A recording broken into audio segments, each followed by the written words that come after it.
What's up? What's up? What's up? Hey everybody, how you doing? All right. I am going to start off with a story about the man I talked about last night. Not the one from the book, but the story about Ambrose Bierce.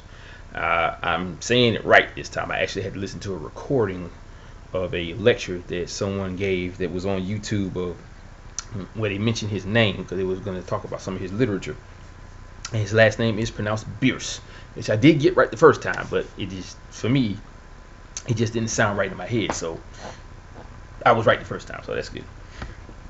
But anyway, today's story is going to be about him, not so much about the story that he wrote about, that guy disappearing, but about him himself. So I'm going to go ahead and get started on that. Okay, now, like I said, it's about Ambrose Bierce. Now I'm going to show you a picture of him that it was a picture they took of him around 1866, and this is him. This is Ambrose Bierce. See that? Yep, that's him. Let's get a little closer. Yep, there we go. That is Ambrose Bierce. Okay, now Ambrose Bierce, Ambrose Gwinnett Bierce, actually, and it's kind of funny because the county that I live in here in Georgia is Gwinnett County. Weird, huh? Maybe it was named after him. Who knows? Let's see. He was born on June 24th, 1842, in Meigs County, Ohio. He died Sursa 1914, age 71 to 72. Last seen in Chihuahua, Mexico. The occupation that he carried was he was a journalist and a writer. Let's see.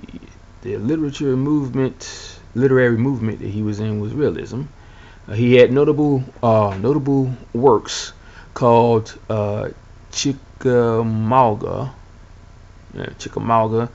and Occurrence at Owl Creek Bridge, The Death of Halpin Fraser, and let's see, The Moonlit Road, and The Devil's Dictionary. He was married to Mary Ellen Molly. It says Day M 1871, DIV 1904. I don't know what that means. They married was in that was when they were married in 1871 and divorced in 1904. He actually had 3 children. One child was called Day, the other one was named Lie, that's Leigh, and a daughter named Helen. Now, as far as the first one, Day was born in 1872 and died in 1889. Lie was born in 1874 and died in 1901. That's 3 years before they divorced. That might have been the reason why. Actually, all 3 of them died, really, because Helen was born in 1875 and died in 1940. So all of his children died. So, and it don't look like it was too far off. That's only a couple of years. They were still young when they died. It's crazy. And see, back in those days, they didn't have the right type of, medicine to heal people, So they were coming up with all these crazy remedies that still actually killed people. People were getting cholera, all kinds of stuff. Let's see now. He was also in the military, too. The alliance that he was a part of was, of course, the United States of America. He served in the branch that he served in was the Union Army. The years of service was from 1861 to 1865. His rank was first lieutenant. The unit that he was in was 9th Indiana Infantry Regiment. The battles that he fought in the war was the American Civil War. Now, it says here that Ambrose Gwinnett Bierce was an American editorialist, journalist, short story writer, fabulist, and satirist. He wrote the short story, and he wrote the short story "An Occurrence at Owl Creek Bridge," and compiled a satirical lexicon, the Devil's Dictionary. His vehemence as a critic, his motto, "Nothing Matters," and the sardonic view of human nature that informed his work all earned him the nickname Bitter Bierce. Okay. Despite his reputation as a searing critic, Bierce was known to encourage young writers, including the poets George Sterling and Herman George. Let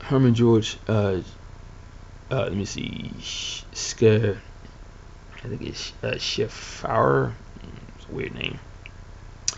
And the fiction writer W.C. Morrow. Bierce employed a distinctive style of writing, especially in his stories. His style often embraces an abrupt beginning, dark imagery, vague references to time, limited descriptions, impossible events, and the theme of war. In 1913, Bierce traveled to Mexico to gain first-hand experience of the Mexican Revolution. He was rumored to be traveling with rebel troops and was never seen again. Okay, so this is the part where he just seemingly vanished, without a trace. Now, I was trying to find that that letter that he said he wrote to somebody, which I think was I think she was a publisher or something like that. Let's see if I can find that, because he did mention that about that letter that he wrote, which was pretty much his last thing, which was the last thing he ever wrote. Period. Let's see. I can't find it. Oh, here we go. Okay. It says right here. Let me get to that part.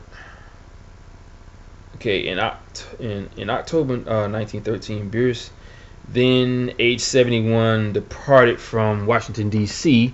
for a tour of his old Civil War battlefields.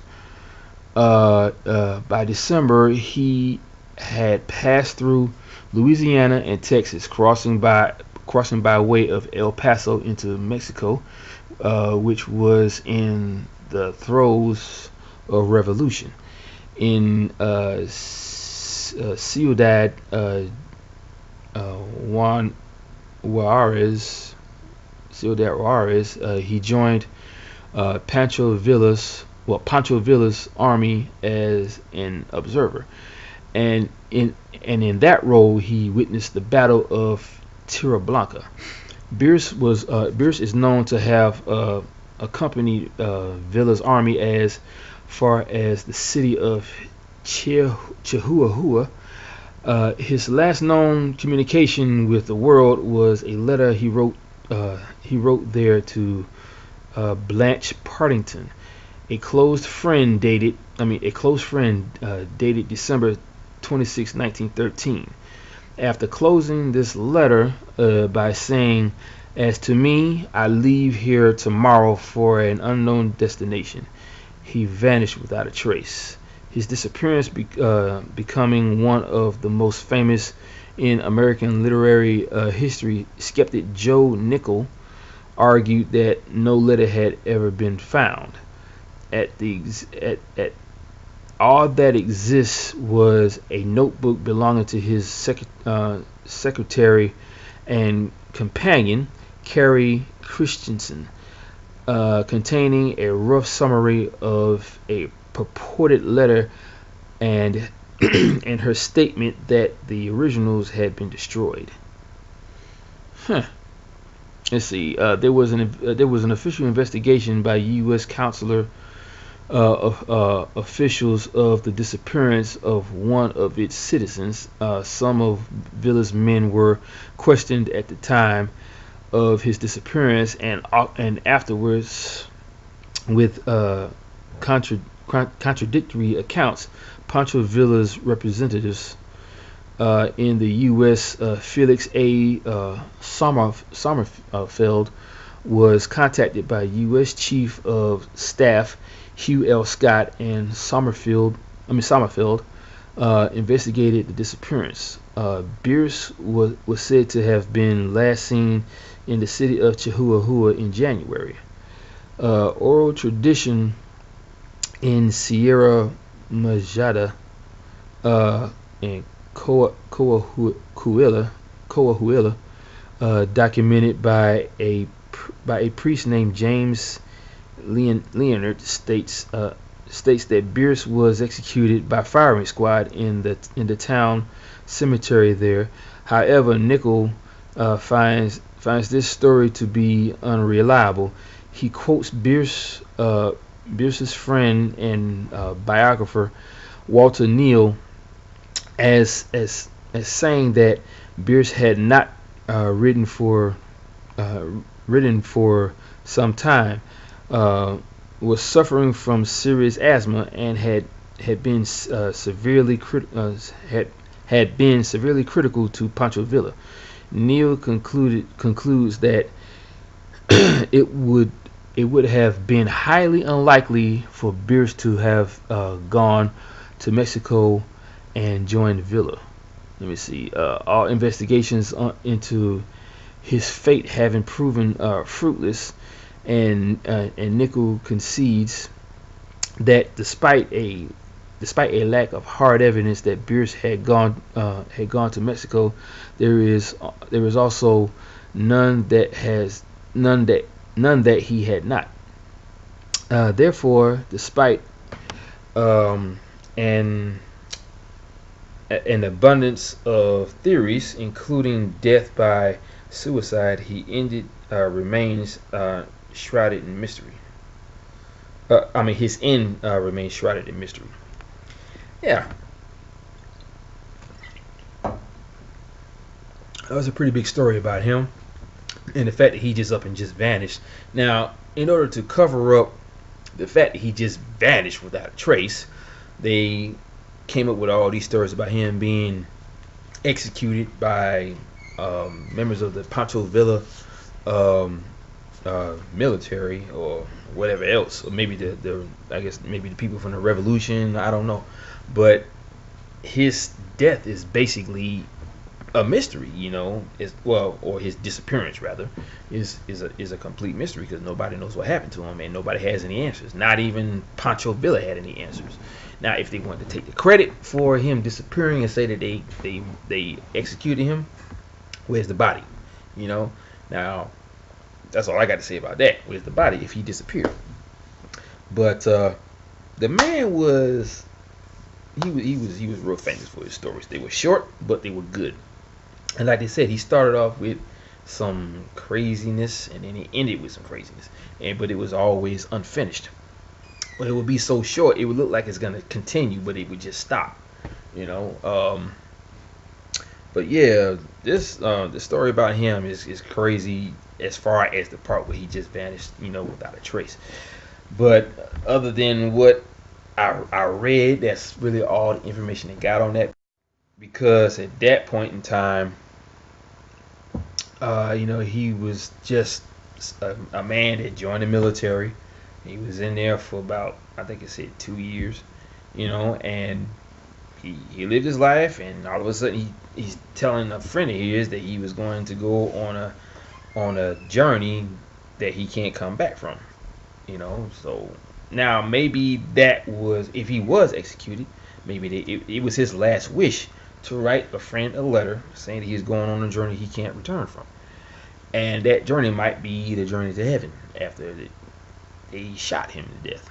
you know, and they probably gave him his last wish, and he wrote that letter, and they sent it off to this person, Now, of course, that guy who's the skeptic, saying that it never really was a letter, but there's no evidence to say that it was either, you know. So I don't know. There's a lot of stories about him disappearing. They all end the same way. He just vanished without a trace. There was no evidence of him anywhere. And it's been about what 300 years since then, you know. And this is just crazy. You got all these disappearances that happen, and especially if it happened back in those days where they don't have technology to try and track things down. They just disappear, and that's it. The only thing you have is a story if there was an eyewitness account. And when they have the eyewitness account, they don't believe that either because it sounds so far-fetched, But it is what it is. I say if they said it happened, it happened. If a guy had tripped over himself or over maybe a rock or something like that, or a bump in the road, and he went falling to the ground and disappeared before he hit the ground, if that's what the person said, that's what happened. People can be believed if you stop being so skeptical about stuff that is beyond reality. If you ask me, what you see with your own eyes that most people would say is not real is reality, because it's a part of this earth. We don't know anything about our own planet. That's the worst part about it. The only thing we know about is earthly history. Not earthly, but human history, natural history, stories about the Egyptians, the dinosaurs, George Washington, John Hancock, all these Americans that basically built the world. That's the only thing they want us to know about. I'm not saying that's not something that you shouldn't. I'm not saying that that's something that you shouldn't want to know about. I knew about it because I studied. They had my classes in high school where we studied about those guys. And how George Washington chopped down a cherry tree. I think that was probably the only thing I was listening to because it was funny. But what can I say? I was a kid in high school, so I don't know. But yeah, wasn't too much on that story. It's just the fact that he was this big time author and a journalist and a writer. Oh, okay, not an author but a writer. And he joined the army. He had a wife. He had 3 kids. They both died within. I could say about 10 years tops.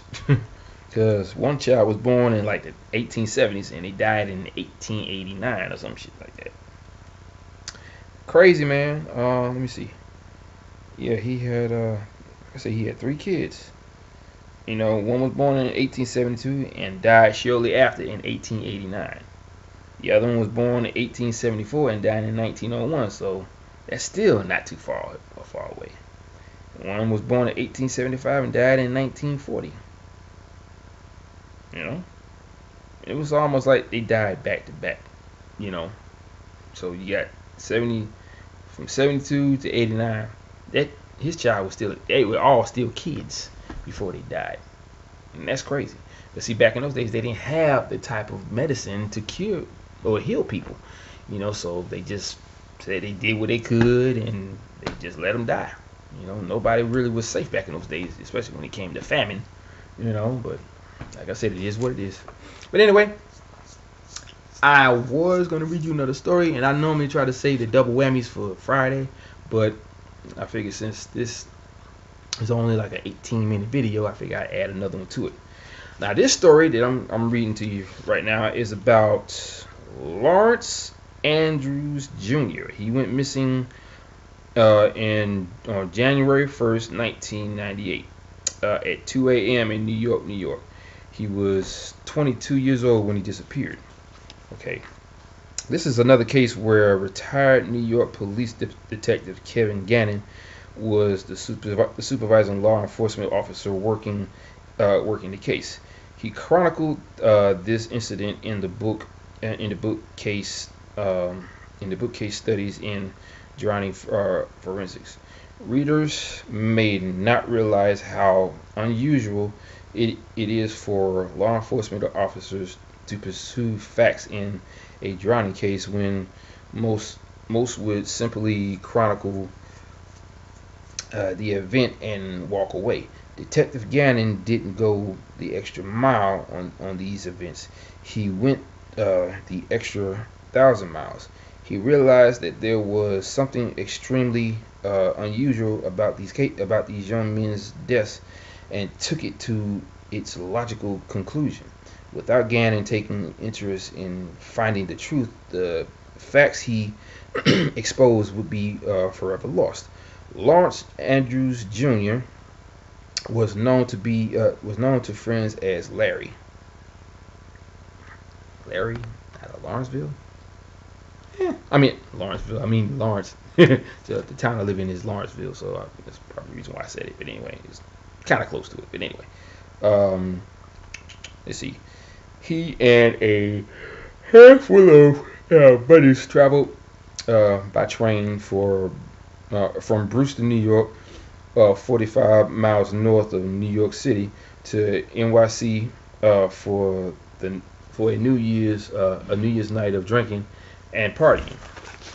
The group arrived at Grand Central Station at about 10:30 p.m. They got drinks along their route and stopped at Howlahan's. Howlahan's.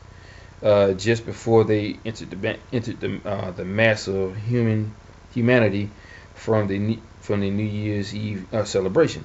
At 12:30 a.m. on January 1st, Larry got separated from his friends. Other acquaintances saw Larry at 1 a.m.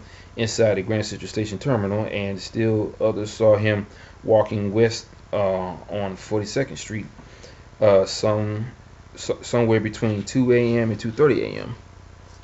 2 and 2:30 a.m. This was the last confirmed sighting of the Brewster resident. He never made it back to his parents' home and was reported a missing person. Family and friends of Andrews flooded New York City with over 3,000 missing person flyers that showed his photo and the phone number of the Midtown South police station handling the case. Larry's parents, Lawrence Sr.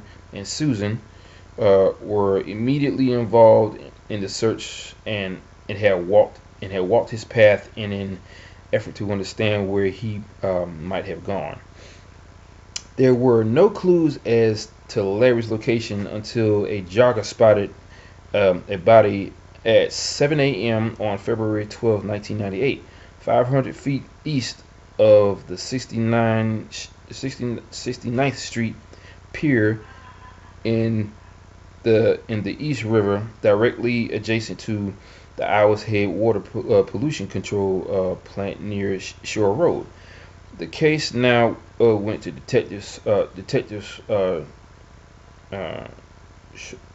Sergeant Gannon, Detective Sergeant Gannon, of the 68th precinct in Brooklyn. There you go, Brooklyn, my hometown, baby. Bushwick, Brooklyn in the house. Whoop. If you're from New York, let me see your fists up, baby. Yeah. Anyway, yeah, gotta represent. Can't help it. Okay, Larry was found over 9 miles from where he was last seen. The clothing he was wearing at the time of recovery would have appeared adequate for the cold weather he was last seen in. Gannon makes some excellent points in the book. In his book, on page 27 is this quote: Gannon reviewed many other cases and discovered that people's bodies had been routinely recovered within a football field's distance from where they had fallen into the East River near Manhattan. Later in the same paragraph, it states that Gannon found it difficult to believe that Larry could float 9 miles into open water. Hey, stranger things have happened, but that don't mean that it did, though.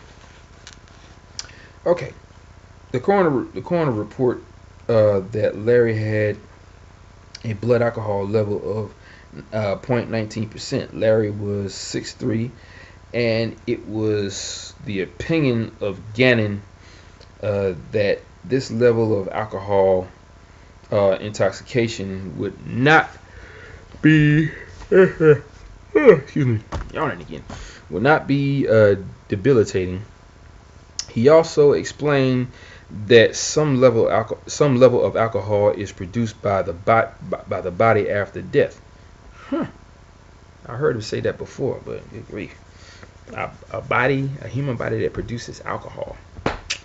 Weird. Anyway, let me go. Let's see. Did I go too far? Oh yeah. He also explained that some level of alcohol is produced by the body after death. Thus, the correct reading at the time of death wouldn't have been 0.16%. There were no illegal drugs found in his system. There was no testing for GHB. Larry had Larry had told his sister that he was going to stop taking his cold medication that night because he was afraid of the synergistic effects it may have. As Gannon explained, this showed a level of maturity that should be noted in this event. I have explained in past drowning cases that the vast majority of male drownings involve the body being found face down. Larry and Pat McNeil were found face up. Yep, sure was. McNeil was found just yards from the location where Larry was located. If Larry died and stayed face up, lividity, the selling of blood in the body, in parentheses, should be on the back. It was found on his front. Gannon explained that this was inconsistent with being found face up. The coroner explained that there was bruising around Larry's eyes and nose. Some would say that this could be oh jeez, excuse me, that this could be shoot, lost my place again. I hate it when it happens. Shoot. The coroner explained the bruises of Larry's eyes and nose. Some would say that that this could be caused by being hit in the face. Well, if there's no evidence of him being hit in the face, how are you gonna tell? But that's what they said. They're the experts, right? Whatever. Anyway, take these darn things off. Okay. There are also extensive notes about forensic issues that show that Larry was not in the water for as long as he was missing, 42 days. Just like the last guy, he was gone for like 52 days. Okay, the condition of the skin, face, etc. do not support that he was in the water since the time he disappeared. It was Gannon's opinion that Larry had been in the water for no more than 4 days. He lands at this belief after an extensive discussion of advanced forensics based on time in the water and the body's level of decomposition. Larry also had a full head of hair. I think he said that you stay in the water long enough, your hair actually falls out, which obviously didn't happen with him. So that lets you know that he wasn't in the water for that a period of time that they probably thought he was in. Okay, let's see here. All his hair should have been off the head based on the number of days it was alleged he'd been in the water. There were some unusual notations made by the coroner. There was a thick gray brown muscus on his stomach. Oh, mucus. I'm sorry, mucus. Oh, wait a minute. Yeah, gray brown mucus. Thick gray brown mucus on his stomach. Pay close attention to this information. This means that Larry had eaten something before he died. Stomach contents are usually gone in 4 to 6 hours. He had eaten something before death. The coroner also noted small fluorescent orange flecks on Larry's outerwear. Hmm, weird. Okay, I gotta put these glasses back on. I can barely see what I'm reading here. Okay. Do. Okay. Before death. Corners. Okay. They also noted white fibers that resembled Alaskan husky hairs. Okay, now that's weird. How did husky hairs get on his body? Unless he was carried to the Arctic, to Alaska, then brought back within that short period of time.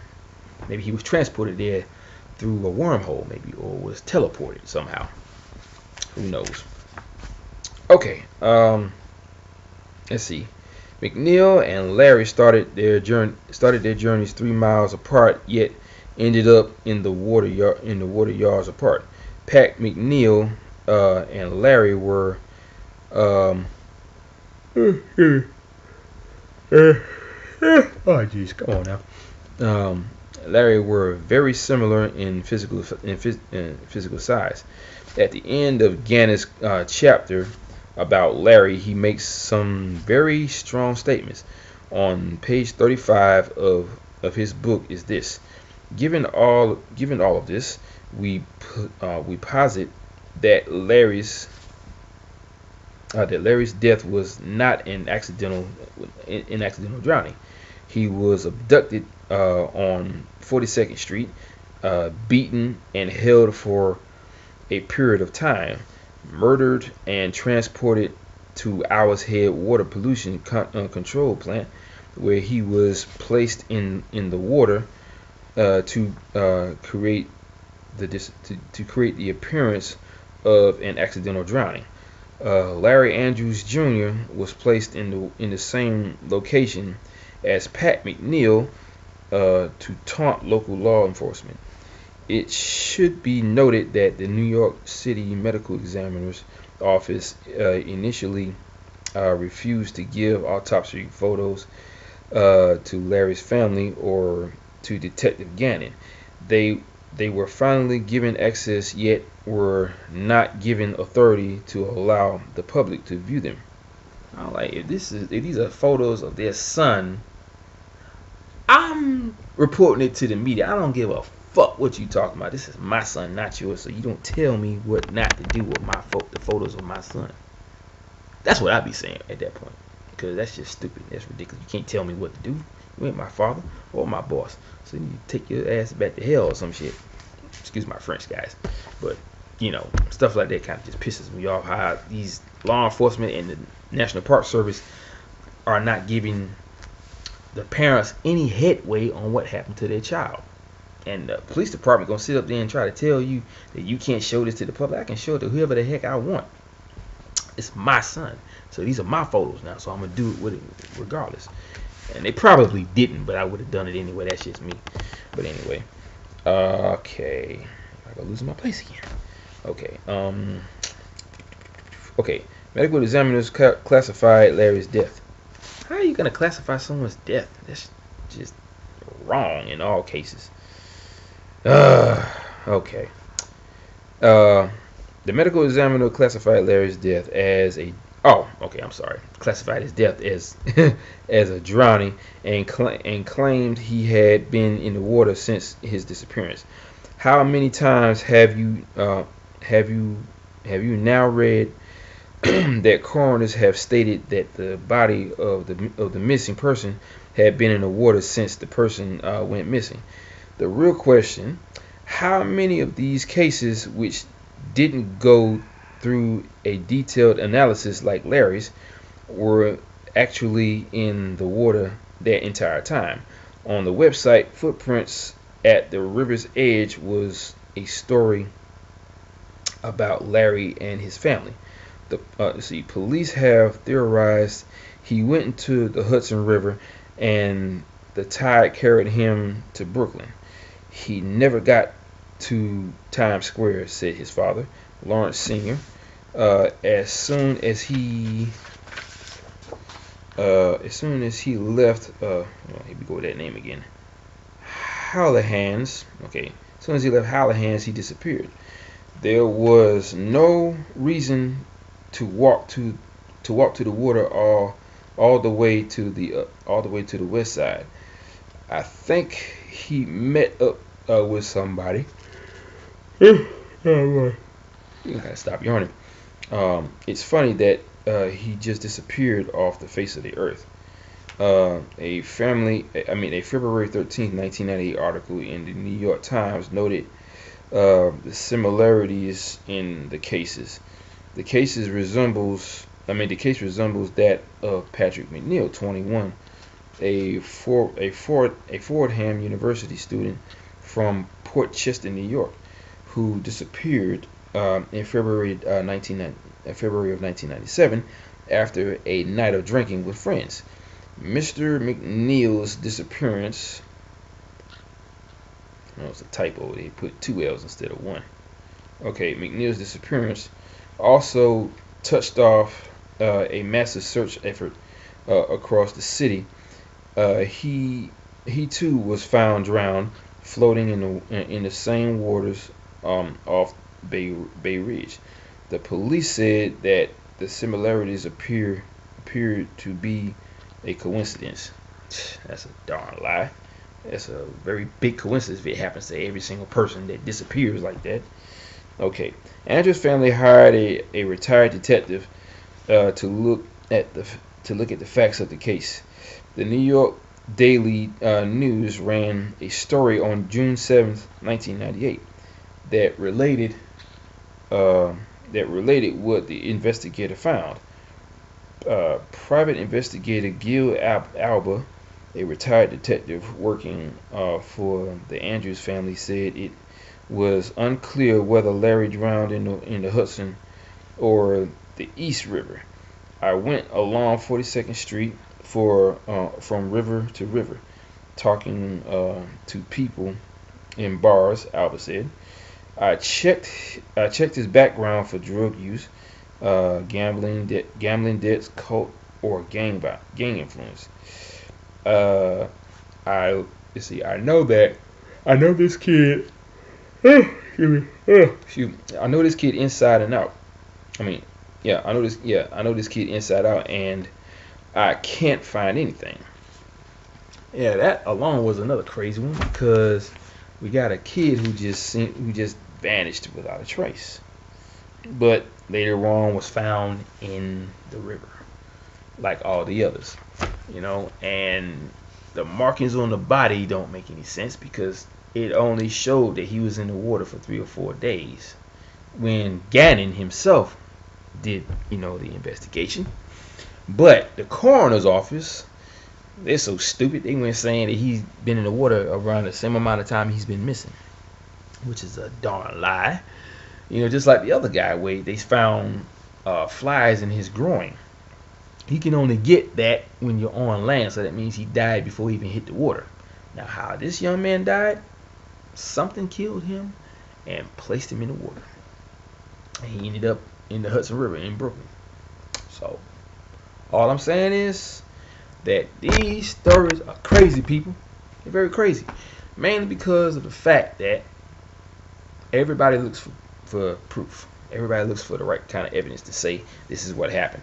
But when something that strange is happening and it hasn't happened to anyone else who has been murdered, why would you think otherwise? Obviously, it is something more fearable and more intelligent and more dastardly and dangerous than the human race. The human race can kill somebody, but they're not going to be that elaborate. They're not going to take the time to take the tooth out of the skull and place it on a log. Somebody deliberately did that, so they can't be they can't be a logical reason why. It has to be an illogical reason why all these things are happening. Unfortunately, all I have is theories. I don't have the answer. So I just want everyone to join me into trying to find out what the heck is going on. If we have to stay up extra late just to see something, and if you're in the woods, of course you're gonna see it, hopefully. But we all know that's not gonna happen because they know when. It's kind of like the rules of Santa Claus. They know when you're sleeping, they know when you're awake, and they know to take someone when you're not looking. But what they will do is they will cloak the person they're trying to take so that nobody else will see him, and he don't even know he's being cloaked, so he just walks out of the club and ends up dead somewhere miles and miles away from where he was last seen. You know, even with the CCTV cameras would pick up somebody walking along the street, and then when they're out of the range of the cameras, that's when they disappear. So these people are very smart and they're very diligent. Okay, they know us better than we know ourselves. That's how they can get around all this and do what they do without recourse, which is really stupid because we got people dying out there. They have no regards for human life or life alone. You know, we're like a food chain to these people. You know, and the places that we live in are our refrigerators. I don't know. That's just me talking off the top of my head. But yeah, very strange cases here. Now, okay, this is what I'm gonna do. There's gonna be a point in time where I'm gonna not read from the book, and I'm going to look up mysterious disappearances on Wikipedia, because they have a lot of information about the people that vanished. So I figured by the next video I will do that. I will look up some cases of people disappearing mysteriously and go to Wikipedia to see what it says, because I want to add a different like level of talking about this stuff. You know, you got all this stuff over here in Wikipedia about people that seemingly vanished without a trace, and you got the people from David Paulides' book, which talks about people who vanished without a trace. The only difference is, in this time, we have forensic analysts and doctors or whatever. We have all kinds of stuff. We have all the technology we need to find out what it's doing is, but we're never gonna do that because it is just that clever to just stay hidden by cloaking itself. You feel the evil around this creature or whatever it may be, but it's still invisible. You can't see it. You probably can't even touch it unless it touches you. You know, I'm just speaking off the top of my head, but anyway, that is my time, folks. I will be back with more stories, hopefully tomorrow. I want to still keep the Monday, Wednesday, and Friday going, so if I don't do one tomorrow, I will do one Friday. You know, so stay tuned, guys. And like I said, once again, I want to thank all of my viewers for getting me to the point that I need to get to with my number of subscribers. I want to get to 100 subscribers. So guys, if you're out there, if you got some friends that may be interested in these kind of stories, and if they like David Paulides' interviews and his books, let them know about me. Okay, get the word out there, spread the word, and get them to like and subscribe below and hit that bell right there so that you can get all my notifications of every video that I put out. Okay, I gotta go. I'm getting sleepy again. So, well, it's all because of that beer I was drinking. It always gets me sleepy. So maybe I should have waited until after the darn video was over, right? What can I say? I'm home. I'm chilling. I'm having fun. You know, making videos for my people, my YouTube people, my friends, my buddies, my fans, and you too, KimStar66. Love you guys so much. You have been a real big help for me. I want to get to that 100th mark and then beyond. So, you know, that's what I'm saying. Tell your friends about me if they love these kind of stories. Let them know, because if they don't want to read, if they don't want to buy the book, they can come here to my channel, to my home, and listen to every word that I speak coming from this book right here. Missing 411, David Paulides. A sobering coincidence. Yes, sir, people. All right, now that story's over, I'll let you know right now. I'm give you a little heads up that the next story is going to be about a young man named Joshua Bender, and here's his photo right here. Joshua Bender, folks. That is going to be what I'm going to talk about next time when I join you on the YouTube wave, right? The YouTube waves, and ride it all the way to the very end. All right, guys, that's my time. I gotta go. I will see you once again the next time. So stay tuned. Keep your eyes peeled. Keep your ears open to listen out for my notifications. All right, guys. Peace. Aloha. Mahalo. And a wheel.